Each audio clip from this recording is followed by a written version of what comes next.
invited here. I also want to give my thanks to the conference and to its organizers for this opportunity. The hospitality and the graciousness that have been shown to me and my family from the Turkish community and from IID in particular have been in many ways insurpassable. Much ink has been spilled in American politics about the culture wars between the secular left and the religious right. However, the real cultural conflicts in America lie much deeper. They are more often within religious traditions and pit orthodox against progressive, or increasingly moderates against fundamentalists. In the political discourse in America today, one cannot help but notice a growing vocal objection to the ideals of religious diversity and tolerance.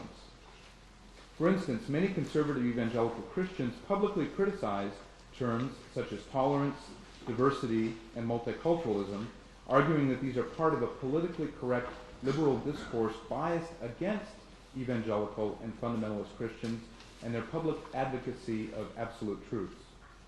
These are truths which, in the perspective of these Christians, ultimately support the cultural and theological superiority of Christianity.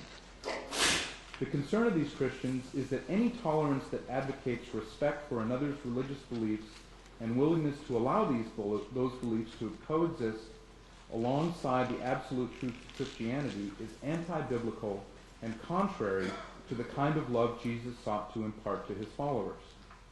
In other words, religious tolerance, according to these Christians, inevitably results in allowing people to follow falsehoods that would imperil their salvation, and therefore the loving thing to do is to try and prevent these alternative religious teachings from achieving validity in the public sphere. For them, tolerance is synonymous with decadence, antithetical to true religion. The problem that the United States faces now, for this segment of the Christian population, is that liberality, inclusiveness, diversity, and tolerance with respect to matters religious pose a greater threat to the social order and Christian identity of America than anything else, including terrorism. Such views present a challenge for Christian theologians and leaders such as myself who do not share this ideology of exclusion and superiority. What are Christians who advocate for openness and dialogue and who see the gospel as a call to hospitality, equality, compassion, and nonviolence to do within this increasingly vocal culture of religious intolerance? While there are many theological resources from within the Christian tradition that can and should be employed to address this challenge, I have also found that one of the many benefits of interfaith dialogue is that it helps us to discover resonant voices outside of our own tradition that are struggling with some of the same problems and questions. One such voice is that of Turkish spiritual leader Fethullah Gülen, who has received recognition from the international community for his bold defense of religious tolerance from an Islamic perspective and his criticism of both bigotry and zealotry in the form of religious extremism. The work of Fethullah Gülen demonstrates the rare combination of deep spiritual piety and generous compassion with an astute and commanding intellect. One need not be Hegelian to believe that history is driven by ideas, and if so, then it might be helpful to explore what lessons and insights might be gleaned from Gülen in his lifelong struggle to appeal for a moderate middle position of religious freedom and plurality within a Turkish context that is polarized by, on the one hand, a state-controlled secularist fear of religion, and on the other, militant Islamicist fundamentalism imported into Turkey from outside its borders. How does Gülen integrate both commitment to his own faith and tolerance toward the faith of others? There are at least three approaches within his work that are especially rich for exploring this question. The first is Gülen's insights into the destructive consequences of politicizing religion.